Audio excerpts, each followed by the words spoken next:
What a lovely day!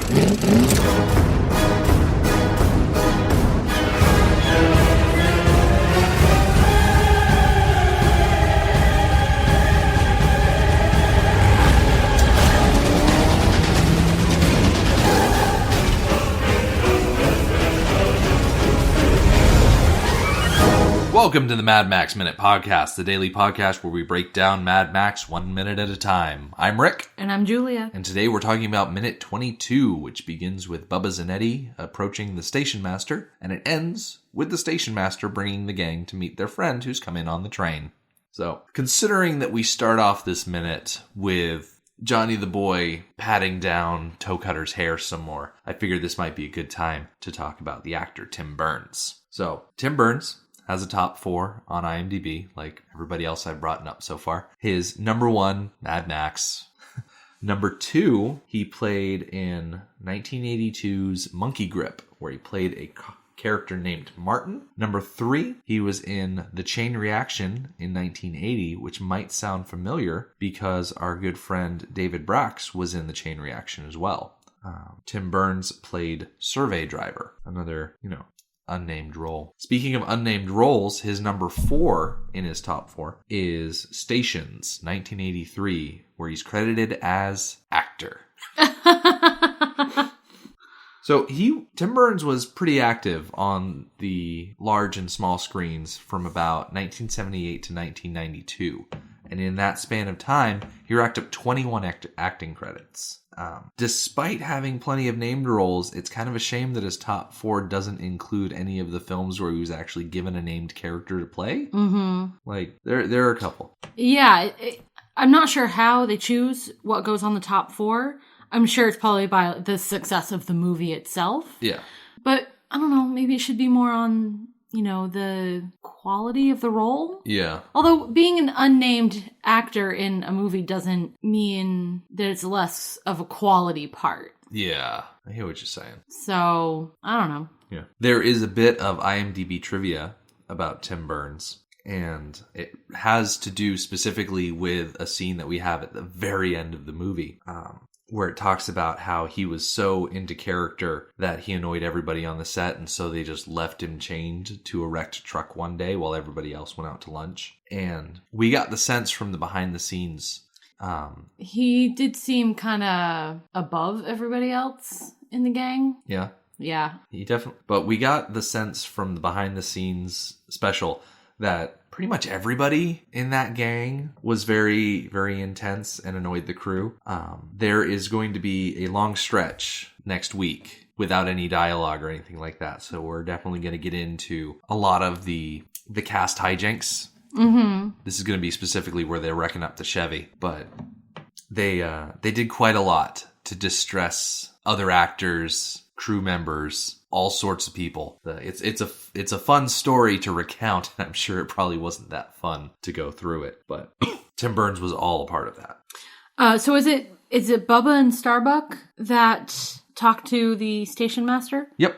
I wasn't 100% sure on Starbuck. That was just a guess. What I like about this approach here is that Toe Cutter seems to be looking at the station master, and he kind of has this like dopey expression on his face as if he's going to start talking to the station master, but he just kind of walks right by him. And so the station master kind of follows him with his gaze, and then Bubba Zanetti and Starbuck come up like almost behind him, and he kind of has to turn around because he doesn't expect them to be there. Right. I noticed here, and also throughout the rest of the minute, everything we see, specifically Toe Cutter, but others in addition, is a power move. Oh, yeah. Every motion that he makes, that Toe Cutter makes, is a power move. And so he walks past the station master, and then Bubba and Starbuck walk up to him, to the side of him, and forces the station master to kind of talk over his shoulder. And I'm very impressed with the station master because he doesn't move until the very end when he starts to walk away. Yeah. So he is doing what he can to counter their power move, and I think it's fairly successful. And this whole time, since we first saw him perk up a minute or two ago, he seemed very calm and collected. I get the feeling that he has experience with gangs like this, situations like this, that Yeah. he knows how to handle it, and I think he's handling it very well. The thing I like about the station master is that he's very reserved with his physical movements. He doesn't betray himself by moving too much. Right. He doesn't act erratically or anything if like he that. does feel some anxiety or worry about what could happen in his interaction with this gang, he's showing us none of it. He's unflinching. Yes. Is a good way to describe it. Yes. And it's a lot easier if you're trying to hide worry or anxiety. It's easier to hide it by not moving at all rather than trying to make your emotions look relaxed and calm. Yeah. So I really like his performance in this scene. One thing I also love is that up till now, I didn't really realize I knew it, but he doesn't identify himself as the station master. They actually go through the conversation. Bubba does all the talking. Starbuck doesn't do anything. He just stands there. Although, you probably heard this, when they walk up before Bubba starts talking, Starbuck cracks his knuckles. Oh, I didn't catch that. He does that. You can't see his hands right, because they're but you down, can but hear you it. can hear And you can... the pops. Okay. And then Bubba, of course, says good afternoon, and the station master has to turn around and greet him back. And before we get too much into this dialogue, I just wanted to mention that Bubba Zanetti is played by Jeff Perry. Keep it to a minimum. All right, so his top 4 is Mad Max, 1979. He played in Gallipoli as a sergeant in 1981. He was part of a 1985 miniseries called A Thousand Skies, and he was part of 1982's The Clinic, where he played a character named Charlie. He was in 4 episodes of Homicide, 6 episodes of Prisoner Cell Block H, and another 6 episodes of Division 4. All right. Kept it to a minimum. That was not a minimum. So back to the minute. Yep. They have an exchange, which is fairly polite, although the undertones are less so. Mm-hmm. I can't decide if Bubba is trying to keep temper under control or if he's just trying to be minimalistic in the way he's talking. It really could go either way. I watched the way he speaks to the agent a couple of times and not really sure if there are some times where it kind of looks like he's on the edge of being violent to get what he wants, get the information that he wants out of the agent. And other times I see it as he's going through the motions and realizes that with this guy, you have to go the long way around. Mm-hmm.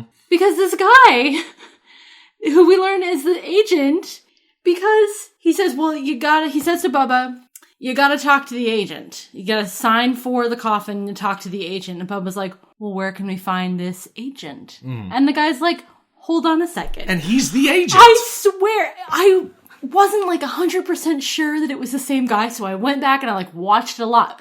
He goes and puts on a hat, and now he's the agent. Yeah. So he's just being coy with Bubba. And which is ballsy because Bubba could have just grabbed him by the neck and said, give me the information that I want. Yeah. And Bubba was very restrained and went the long way around with the agent. I definitely felt that Bubba Zanetti was trying to keep his voice low to be menacing. Yes, yeah. But, because I think, the station master, he talks about, he hears that they've come into town to see a friend that came on the train. Yes. And he says, well, the only thing we got on the train was a couple of crates. And then he kind of laughs to himself and he says, he coffin. grins and it's and a coffin. It's he looks to Bubba Zanetti and he notices that Bubba Zanetti is not grinning. And he's It's oh, okay, maybe I need to draw it back a little bit. Yeah, and this guy the agent seems to be an intelligent sort of person. So I think that he had already made the connection between we're here to meet a friend and the fact that the only person that came into town was the coffin. Yeah, I think he had already made that connection before he smiled. I feel like I feel like he was prodding them a little. I feel like he hears, okay, they're here to see a person. And then he goes over in his mind, okay, let's see, we got crates, we got a coffin. And I think as soon as he goes over in his mind, we got a couple of crates, and he's saying this, and then he says, oh, wait, we did get a coffin. I guess that does kind of count as a person. And so that's where that laugh, because it's oh, yeah, technically, it was a person. Yes. So that's just... having that reaction and that just little bit of sass is really ballsy. Yeah, definitely. And I think that says a lot about his backstory. He has to have had life experience and he knows how to handle these people. He does seem like It's a very like- well-traveled character. Yes, like, don't take them too seriously, don't take them too lightly. There's a fine line in between where they will put up with you for a certain amount of time, but not take too much interest in you. Yeah. Because if you don't amuse them, as we see by people who ran away, if you don't amuse them, they will find amusement from you. Yeah. So he amuses them like just enough. Oh yeah, he's towing that line. He is, and it's very fun. And he does a phenomenal job up to a point. I think it's in the next minute where we see that he's no longer in control. But for right now, he's very much in control. Yeah. Tomorrow he's going to say something to tip off the toe cutter. Yeah, despite the power moves of the group who are surrounding him. And we can't see Toe Cutter and Johnny the Boy. They've gone off screen, but I kind of imagine that they're still close enough to effectively create this circle around the agent. Yeah. And I kind of like that they stayed in close on the just three the three of them. Yes. We don't need to see what Toe Cutter and Johnny are doing because we already know the type of person that Toe Cutter is. He doesn't even have to be that close by for his intimidation to still have an effect on the agent. Yeah. Plus, when you think about it, if Toe Cutter was in that scene, if they had pulled out and it was the five of them, with Starbuck and Bubba on one side, Station Master in the middle, Toe Cutter and Johnny the Boy on the other side, if you've got this layout and Bubba is the one that's talking... It's like, why is Bubba the one talking? Yeah, because Bubba's not in charge. Yeah, Toe Cutter is in charge. So I think this is where we see...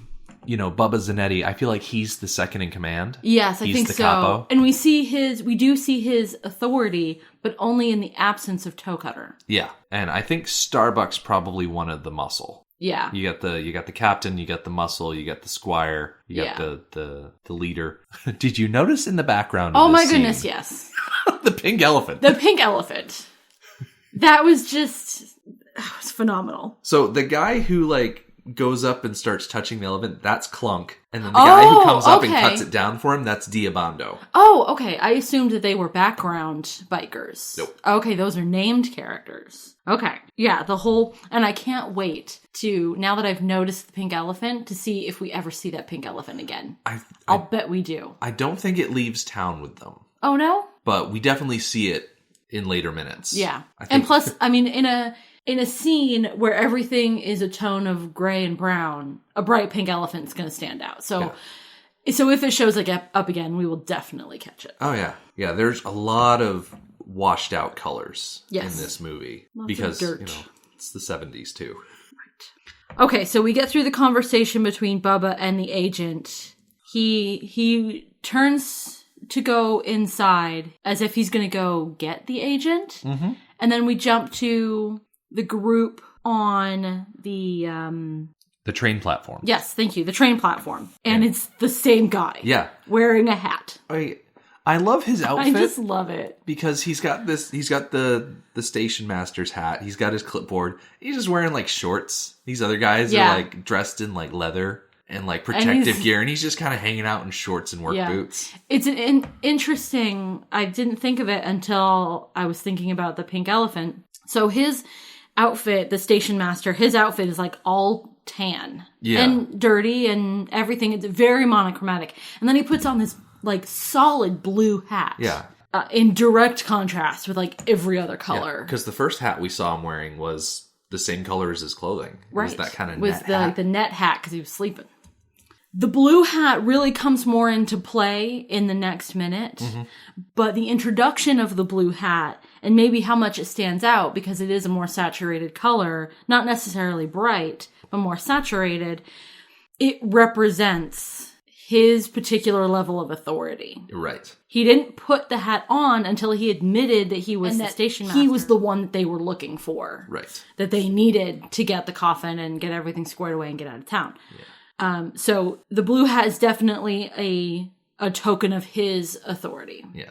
And him playing coy about, I have to go get the agent to sign the papers. That's why people don't like public servants. Like stuff like that. I felt like little that was obstructive jokes like that is why people get frustrated at the DMV. I felt like that was more of his sass. Oh yeah. It was more of the grinning before mentioning the coffin. Yeah. And yeah, more of his sass. Mm-hmm. So this train station that they're walking into, that is the Clunes train station. Oh, okay, so it's still same town. So same town. Okay. Same place, and it's updated. It doesn't look the same. That's too bad, because it's very classic. Classic train station. The walls have got a nice brick treatment now. The pillars are still there, but they've got different little toppers. The roof is pretty much still the same. It's still got those little smokestacks or whatever they're supposed to be, vents. But the whole thing it's colored different nowadays. The interesting thing about the Clunes station is that it is over 1 kilometer south of the scene that we just saw. Oh. Like physically speaking, yeah, they would have had to walk about 15-20 minutes to get from where they started to where they are here. Yeah. And I want to bring that up because on Friday, there's going to be a shot of Toe Cutter at the train station, and then Toe Cutter shows up on that road. And the direction he comes from versus the direction where the train station actually physically is in real life, it's going to be an interesting observation of what kind of world that, Miller and Kennedy were trying to paint here as far as geography is concerned. Okay. Because if he had actually run from the train station to the main street, he would have come from a completely different direction. But we'll talk about that on Friday. Okay, so they're walking down the platform. There's a moment where they transition from looking at the group head on to looking at Toe Cutter kind of over his shoulder from behind. There's a noise. Oh, yeah. What the heck is that noise? It sounds like a train stopping, but there's no trains on the tracks that we can see. Yeah. So, and do you know what it is? I'm not quite sure what it is. I called it an audio sting because that's what it sounded like. Hold on. I was at a loss to what purpose it served. It was at the moment where they showed us the coffin. It's kind of like a modulated scream with a bit of electronic reverb on the back end. Yeah. So it could have been like to accentuate the reveal of the coffin, but we already knew the coffin existed. We already knew that they were going towards the coffin. It wasn't any sort of surprise reveal. I think what's surprising about this reveal is the size of the coffin, which they actually call attention to in the dialogue. Right, that it's small, that there's not much left. Mm-hmm. In the shot where it's them head on, the station master stops and then turns as if to say something to the Toe Cutter, and the second time in this minute, the Toe Cutter just walks right by him. Another power move. Yep, absolutely. I'm still kind of stuck on this audio cue. Yeah. Because it could be not the reveal of the coffin for us, but the reveal of the coffin for Toe Cutter. But the actual audio is still, that's not the sort of sound that you use when you reveal a coffin to a person. Yeah. It's just odd. It's just so bizarre. I don't understand it at all. One thing that I kind of like about this movie is that there are a lot of audio cues that surround the Toe Cutter specifically. We talked about when he was telling everyone to rev their engines that there was a bit of a orchestral swell when he did that. When he sees the coffin, or when we see him seeing the coffin, there's an audio sting there. Tomorrow, there's a little bit where I call it an air raid siren. I'm going to bring it up again tomorrow. But there are little audio cues that go along with the Toe Cutter. And it's kind of a special thing that I've noticed in these minutes that we're doing this week, where it's special to him. Yes. I guess so. I'm not buying it. Yeah. But not in this. I am buying it. That sounds great. And, that's how you make good movies. It's just the actual audio that they used for this part just doesn't make any sense to me. I don't know what it is. I don't know what it's in reference to. I don't know. I don't get it. So we don't get to really see any of his reaction to seeing the coffin. I mean, he breaks away from the group, brushing past the station master. We don't see his face or anything, and we actually don't see him again until like halfway through the next minute. Yeah. So we cut back to looking at the main group without Toe Cutter in the shot. The agent says they didn't leave very much of him. Again, very cheeky. Yeah. The same sort of attitude that we have seen consistently so far. And that ends the minute for us. He's not wrong. When he says that must be your friend there, didn't leave much of him, he's not wrong. It's not a full-size coffin. But at the same time, this might not be the best crowd to be workshopping your stand-up material. Right. Like, it was an inappropriate comment. Yeah. Based on the intensity that he's getting from Bubba Zanetti. Yes. And, I mean, anytime... These are obviously his quote-unquote next of kin. They're the ones who have come to claim him. Yeah. So they were the people who are closest to him in his life, and you're joking about it? Like, how much is left of his body? I don't think... Like, that's not cool. I mean, it's funny. I don't know if station masters necessarily have bedside manner in the traditional sense of the term. No. But he's got horrible bedside manner. Yes, and I'm fine with the comment in this setting because it goes along with his character of his sass and his cheekiness. Mm-hmm. But when you really think about it, it's quite an inappropriate comment. Yeah. Like, can you imagine, like, if that had been, like, a normal family pulling up with a hearse behind them to claim a body? Right. And he'd be all like, well, no, not much left of them there. And it's like, dude, like, seriously, too soon. He never would have said anything like that. Like... I don't think he's ever heard the phrase too soon. Yeah. He strikes me as that kind of guy. Like, dude, reel it back a little bit. Yeah. I mean... Having said that, I still very much like him as a character. Oh, yeah. And that definitely fits his character. Yeah, he is... he is a funny little character. Yes. His statement, however untasteful and poorly timed, does kind of make me wonder how much of the Nightrider was left. Because he blew up. He did. He done exploded. He did.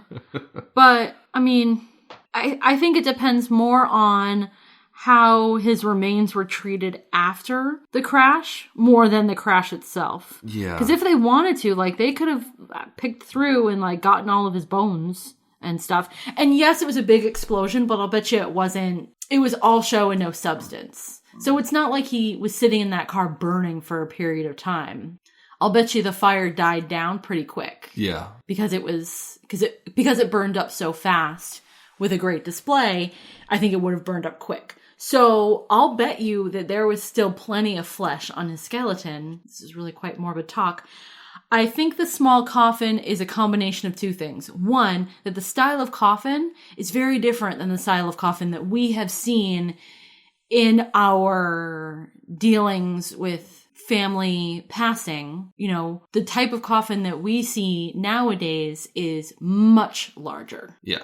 Not the case with I guess old-fashioned style coffins where it's just barely big enough to hold the body. Because I imagine with this coffin specifically, it looks to be about the length, I'd say 4 feet. Well, I think there are also some perspective issues. Because when we see it later on, we do. So I think in the back of a pickup truck, and Toe Cutter just kind of has it resting against his shoulder. I think that we should reevaluate the size of the coffin when we see it in a different setting. Because I think, yes, it is not a large coffin. Yeah. But I think here there might be some perspective messing with our judgment on its size. It definitely looks smaller than. You know, when you watch older cowboy movies like Tombstone, right, and The Quick and the Dead, you know, they always have a coffin maker in town, right, and it's the same style coffin, like kind of the diamond shape, where it's just wide around the shoulders and then starts to angle in towards the feet. Yeah, tapers in towards the head and the feet. Yeah, yes. So it's definitely that style coffin.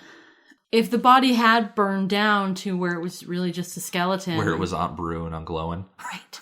They really could have just like piled the bones Yeah. into, you know, a 4-foot coffin. Yeah. But or even like a coffee tin if it burned down enough. Yes. But I just don't think that the explosion would have done that to him. Yeah. I think the explosion would have burned hot and fast and then been done. Yeah. I think when I think of an explosion, I think of the Mythbusters. And when I think of Mythbusters explosions, I think, of course, of their dummy Buster. Right. And the way he just blows apart into pieces. So I imagine that they probably just found what they could. Okay, so you think he was blown apart into pieces. It was a very violent explosion. Yeah. That would make sense, that he's maybe fleshy still, but just piled in there. Yeah. Maybe they came through with like a cleanup crew with a bucket and a shovel or something like that. Right. But you know what really is sad about this?